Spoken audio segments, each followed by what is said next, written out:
a mother, wife, sister and daughter by God's grace, chartered accountant, 40th rank and Eastern India topper from November 204 batch, heading a consulting and advisory firm, and now founder and chief everything officer of a startup called Bingeberry, which is a platform for women to discuss various issues and offers solutions for personal care and hygiene problems. It's a new designation. I was the chief everything officer. I think that's true for every business owner, especially a startup founder, which is that I take pride to mention this every time because I feel it, live it each and every moment. Whenever somebody calls me and says, after the first conversation, please direct me to, somebody else in the company. So then I say that right now I'm the clerk and CEO, chief everything officer. So, you have to get back to me. And it's quite different from Jack of all trades, master of none. You actually have to be master of everything. Yeah, so, I believe that to be a leader, you have to, learn everything yourself. Then only you can delegate all the functions to people, to your team. Very important to build a team in whatever we do in life. So I'm in the process of that, but yes, I have to master everything myself because I'm learning things every day. So only when I master it myself will I be able to teach, delegate, train, nurture the young talent who's joining us in our journey. Audible enough, so mic is fine. I don't know I'm audible, right, at the back. Okay, so before I speak about... You see that how women is empowered. Last women also without mind. This women also without mind. I'm one man or with mind. Good. Yeah, so again, God gifted, my vocals are pretty strong. So before I talk about my entrepreneurship journey, I would take a minute to share from where I come. So because it's important, and it's important because people should know about even though things and ecosystem has changed over a period of time, but for me it's important that I share because more than anyone and everyone else, I take pride in the fact that yes, I could survive all that in my life, and I'm sitting here right in next to sir, which is a big honor for me. So I did have an opportunity to go for the bank inauguration with a dear friend of mine who treats you like a guru, Anirban Tata. So yeah, so I come from a family, a very conservative, orthodox Marwari family, where from a very young age, as a girl, I was taught cooking and stitching and mehendi, and I had to literally struggle back then with my own parents to say that I have exams and I need to study. So there have been times that I have gone to my grandparents and complained about my parents. I mean, the scenario is not like that right now, but I've gone to my grandparents and told them, "Ki you keep me with you because my mom is just teaching me mehendi and kadhai and cooking and all that." So yeah, first female from my family to study beyond school. Yeah, I mean, because nobody before me has gone to college also. Studied in a Hindi medium school most of my life. Because of my good academics, I got admission in the best school for girls in Kolkata, Modern School for Girls. And 2 years were like absolute nightmare because I didn't have the courage to even stand up and read a para because my pronunciation was so bad that people would laugh and say ki now it's Vinita's turn to read and bas suno kaise bolegi. So yeah, so this was my life as a student. Then I got married at a very, very, very early age. I mean, legally allowed to, but yeah, 19, 20 was when I got married, and I was still in college. Pursuing CA, I mean, I had just enrolled for the course, but there was no enthusiasm back then in the family that our daughter should complete a professional degree.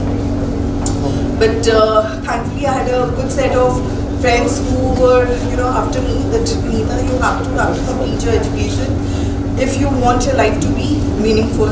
So I have done my graduation and CA finals post-marriage, and I take pride in the fact that I did manage to get an All India rank, and I was still India topper in female candidates in CA final, which after marriage I think probably is a difficult thing to achieve. That was then. Then I obviously, as a rank holder, you get offers from the big corporates, but I couldn't take up because I was married, and I had to. I mean, now I happily say that I'm a mother first, a daughter, a sister, a wife. Very happy with that. Very happy with my personal identity. Definitely in the process of creating a work identity as a career woman. But yes, personally. In a very, very happy space. To begin my life in career, we were in Bangalore. I started my career with Accenture. So thankfully, even though I didn't know, even to write an email, the first line in my resume, All India 40th rank, landed me a lot of jobs. So very kind to monster.com and naukri.com कि आप rank लिखो और आपको corporates बुला लेते हैं कि चलो rank है तो बुद्धि तो होगी चलो So that was my first job. Working with Accenture, I was working on a UK client, again struggling with my mailing, communication. I couldn't make out like 90% of whatever they said over calls, and then I used to ask people ki kya bola, I mean just telling what did they tell you over the call. I mean I was like so not prepared that when I got the first mail from HR on my day one, and I was marked in CC in that email, and then I asked another colleague कि मुझे क्या करना है इस mail में, what am I supposed to do? So he said that this is a mail from HR and you don't have to do anything. This is only for your information. And it's like, okay, take it. This is for my information. Yeah, so started from there. Then I think since then I have not looked back. Had a wonderful 4-5 years of grooming with IT companies in Bangalore. Have been a Kolkata girl, but being married to a banker, I have traveled to a lot of cities: Chennai, Hyderabad, Bangalore, Vizag. So I know a lot of South Indian languages also. Moved back to Kolkata, and that's when I started my own consulting firm, which I very happily run with my very able partner, Vikram. A decade into consulting and trying my best to scale it up and probably make it top 10 of the country. I mean, obviously you can't aim for EYs, PwCs and KPMGs, but yes, I did want to make it really big, which I realized that it's not possible, to achieve in this lifetime, because you're in a service industry and you need skilled manpower for that. How did you get into this entrepreneurship? Yeah, so I'm just coming to that. So again, I very happily say that as a career woman, I'm a very greedy and hungry person. Always very greedy and hungry for success, to build identity, to do something which people would, identify me with, even after, I'm gone. So COVID gave me that free time window to think about something that I always wanted to do, to build an identity for myself and do my bit to at least ease all the problems and challenges that I have faced as a woman. So I'm not a feminist, but I truly believe that men and women are equal in all aspects. But one thing which I find a lot of women struggle with, because I have travelled not only to the top towns and cities, I have travelled to very small villages and industrial areas, Urla, Siltra, Sambalpur, Hirakud, all these places where I struggled a lot with hygiene facilities. So during COVID, when I sat down and I thought, Nita, now it's time that you always wanted to build something, but yes, in everyday's hustle, you don't get the time and the right frame of mind to do something new because you're busy in your everyday life and work. So that's when I started working on this idea of building a platform. So even though it looks like a product company right now, we have 10 products to offer, and those 10 are all problem solving products. But the intent is to build a platform, a community which will address a lot of issues faced by not only women, ultimately it will be a platform to find solutions for all taboo topics which people are not very comfortable, talking in public. Thank you, sorry. Which I am, I can discuss anything and everything under the sun, even with 1,000 people sitting in front of me now. So, so Winsberry, came out of COVID. I started working on it, I started researching, I started seeing what are the other brands that we have in the market who are, solving these problems. So yes, we do have few names like Sanphase and P-Saves and Sirona. So they've done their bit. They've done a lot.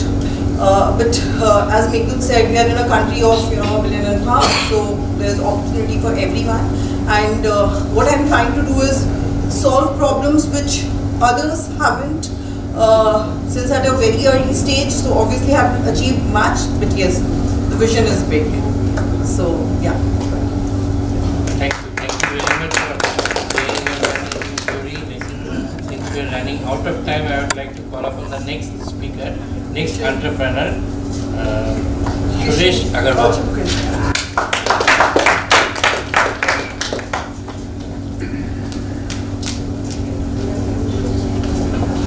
Suresh Agarwal is the founder of Satellite Group, who had footprints in multiple business, now completely rooted to organic farming on about 50 acres of land, which he nurtures like his own child in Kalyani. Organic is like the new buzzword. People often go to market and look for organic vegetables. First, before I would start, thank you everybody, thank you Sunilji, it's an honor sitting. I would request, why don't Bandhan Bank start financing agriculture? We are financing. Okay, that's great news. I'm going to talk to Sunil tomorrow.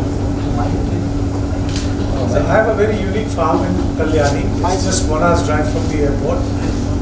It's an organic farm. You need a mic. Oh, women power. remember we are the leaders. Yeah, we are the son of the lesser God. Yeah. So we have a farm, it's 1 hour's drive from the airport. It's butted bounded and it's almost a 50-acre farm. And it's a self-sufficient, well-irrigated farm. And we just offered some fruits. Apart from the apple, it's grown by us. So it's a farm where we employ around 50 to 70 people, depending upon the season. And we've been successfully supplying to Big Basket. And earlier we used to do Spencer's also. And a lot of many households we regularly get in the products. So, what else do you want to know about the farm? Tell me. When people go to market looking for organic vegetables, how should one go about it? See, organic is a very difficult subject. You need to understand this. See, the groundwater is already contaminated. People draw water from the ground and irrigate their fields. It has some sort of chemical always available there, and the pollution around, that's a contamination. So organic is a very, very difficult subject. We try our level best. We manufacture all the pesticides and the fertilizers used in our crops at our farm itself. And I humbly invite you all to come and visit. This is just a passion. Apart from other business interests, I really love what I'm doing. My family has been supporting me. And it's not a business which makes money. Absolutely not. Since he is inviting everyone to visit his farm in Kolani, I think someone might start an entrepreneurial journey of running a bus or pulkar services. No problem. I just want to invite you. I invite you over lunch. Come. Very good. And one can start food service as well. Another question, I mean, there are different vegetable vendors in the market. Is there a way of vegetables cannot be just cherry picking? There's an interesting thing I'd like to tell you. Ma'am would really appreciate, you know. See, you go to any good uptown mall, you go to Quest Mall or some mall, you'll find organic honey. You'll find organic this. You go to a lot of stores, you know, on Park Street also.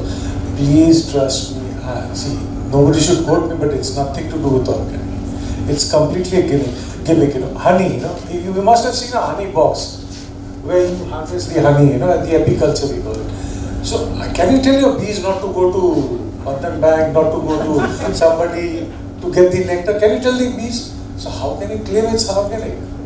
Why don't you just claim it's natural, simple honey, you know? And believe me, the amount of honey being sold, it's not being harvested, it's manufactured. And likewise, when it comes to vegetables, like what ma'am was saying about handloom, you know, I would request, it's a simple thing, I'm not trying to advocate any business here. Next time you go to the market, if it's you, or if it's your wife, it's your mother, tell them to buy from the vendor. An old lady must be sitting at the end of the market, or an old person would be sitting there, you know, with just a small produce. So buy it from him, you know. Buy it from him or her, you know, because he does not have money to invest in pesticides or fertilizers. It's always a better option. Take some pain, go down, have clean, safe. See, certification is another gimmick in India. See, I don't know when it's going to go away. We are SGS certified. Believe me, in Eastern India, I think 3 or 4 people are certified. And you just call up any certifying agency, they'll give you a certificate over the phone or over the net for 10-12,000. So it's such a rubbish. People you go down to some stores, I'll not name this store, you'll find cherries being sold saying it's grown in Calcutta. So, I don't know from where they grow it. You'll find asparagus being sold saying it's grown in Calcutta. And it's selling, everybody's buying. It's very sad. Organic is going to take some time. And Calcutta again will take more time, that's all. It means Kolkata has intelligent entrepreneurs. Oh yes, we are very, no, it's a city of joy and land of Kali, you know, so don't joke about Kolkata, please. So one last question, like Mr. Ghosh mentioned, that financial literacy or skilling is a big thing. In your case also, you need a lot of awareness building. See what we try, you know, there's an initiative when he said, I'm lucky to have been surrounded by women in my life. 4 sisters, 2 daughters, wife, mother. So it's try and imagine, you know. So I'm completely surrounded by women. So what I have done in my farm, I employ women's day. I don't pay them 200, 230, 40 rupees. I straight away give them 300 bucks. And ensure that they're safe, ensure they get the medical. I do a medical camp for them. Next time I'm going to get hold of Rajula. He's going to help me do it. And we even, I get calls from Bengali farmers' son, you know, they call me up, Dada, so we hold a lot of camps there also. Free camps. We feed them, keep them, train them for a week and send them. You know. And I do a lot of programs with the state government also, with the horticulture department. Just so let people learn that at least have some safe food. You know. Because most of the food is contaminated way ahead. So I'll not don't ask any more questions, let somebody come and help. Thank you. Thanks, Mr. Agarwal, for this story. And whether once we go to the market, we are dead sure of whether we are picking that is organic or not. His farm is growing organically in the truest sense of the term. And I'm sure there will be many such farms who would grow organically out of Bengal and out of Kolkata. We'd have to leave Mr. Ghosh in a few words.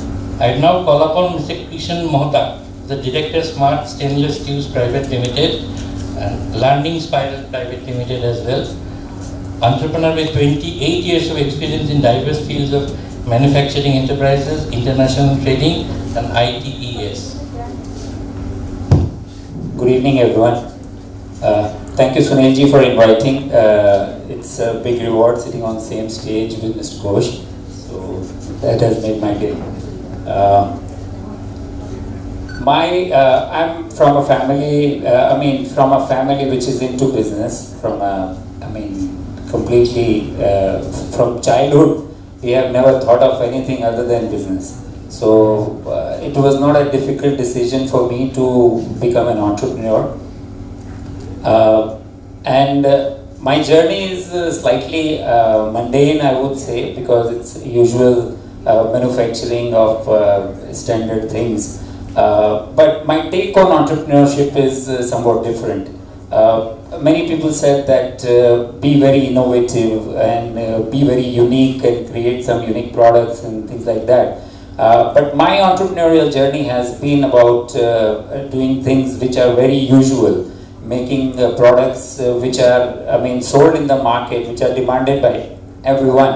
And in my 28 years of entrepreneurial journey, and since my family is very well networked and was in the habit of doing businesses in partnership, so I have been exposed to many businesses. Steel making, copper making, plastic processing, power generation, ITES, and now stainless steel tube manufacturing. And I have found, most of these journeys, most of these ventures have been decently rewarding. So, unlike what other people think, I don't find entrepreneurship that risky. And I would say the probabilistic value of making money from business is pretty high. I think far more businesses succeed than the ones who fail. So that's my take on it. I did my MBA from US and faced pretty much the same dilemma initially which Dr. Shah or Meghdoot had, that what to do after I finished my graduation. So around 1995, incidentally, India was liberalizing at that time. Manmohan Singh ji was doing that, and I read a book called Asia Rising by Jim Rohwer, and so I said, well, I have to go back. Asia is rising. So I got one lesson from there. With all respect to Ritvik ji, सिर्फ media की बात सुन के decision नहीं लेना चाहिए. Asia was rising certainly, but US was not falling either. So if I had probably stayed back, not being so altruistic, but if I had stayed back, probably life would have been a big party. I don't know, but probably. Anyway, I came back and I have had many journeys. I'll just restrict myself, considering paucity of time. I'll restrict myself to my last journey, most recent journey, which is the smart stainless tubes. I am making stainless steel tubes which are used in making these furnitures, the chairs that you are sitting on, for making railings and for industrial applications because of its corrosion resistance properties. Now, during one of the overseas trips that I had, I saw a product which is called clad tubes. So it was unique because it had a thin layer of stainless steel sheet on the top and there was mild steel on the inside. So stainless steel is for corrosion protection, which is required only on the surface, and mild steel is for the strength. So it was a good combination and it was able to reduce the cost by 50%. So it was a brilliant idea. I was very excited and I had good connects with China. I started looking for this product and I found, ultimately through my friends, I found a manufacturer for making the mills for that. And after 3-4 visits, I had a good friend in China who helped me with the search. And I brought the machine, I set up a big plant and did all that. We started manufacturing. We made the first 50 tons, all varieties, took out an ad in the TOI, All India, appointed dealers. We had good response, sold the material, but then the dealers were not able to sell the material. The ultimate customer did not buy. And we were sitting on a project where the product was not selling at all. So we tried to analyze and we found that in India, the customer mindset is that stainless steel has to be non-magnetic. They always test stainless steel by touching magnet to it. and since there was mild steel on the inside, it locked magnet. So, and there were some minor other problems. And if it was selling to some direct large buyers who could be taught, who could be trained to understand the product, we could have still gone ahead. But this was a product which was being sold through distribution channels. And for a small company like ours, mass media communication and mass media campaign was not possible. So we immediately decided to change tracks, and we started manufacturing normal stainless steel tubes. That was about 7 years back. Initially in the first month we produced only about 40 tons. Today we are doing about 800 tons, and we are one of the largest in Eastern India, the largest in West Bengal. So as somebody was mentioning, as actually Vinita was mentioning, Chief Everything Officer. So I totally agree that initially, till your organization becomes large enough where it can afford to employ IIM graduates or equally capable people, you have to, as an entrepreneur, delve into all spheres of management. And with the good professionals, but not as capable as probably IIM produces, but with these good professionals, you have to get into marketing, you have to get into finance, you have to get into production. And I think entrepreneurship is more about a juggling act, more about a balancing act. You have to increase the sales, and while at the same time you have to increase the production, at the same time you have to increase the manpower, so you have to look at the HR, at the same time you have to increase the procurement. So it's a juggling act, that is what I would say.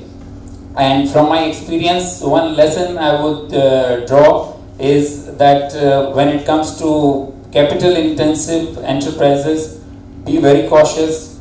I mean, it was foolish courage that I went into that thing, thinking that, oh, what a bright idea, there are only 4 manufacturers in the world, I have hit a jackpot. But it turned out to be a dud. So, I mean, fortunately, through my various ventures, I had enough saved so I could sustain that, but everybody may not be that lucky. So the lesson I drew was that, well, be courageous, but be slow when it comes to capital intensive projects, because every small mistake gets magnified when you are incurring every interest every day and night. So that's the lesson I drew.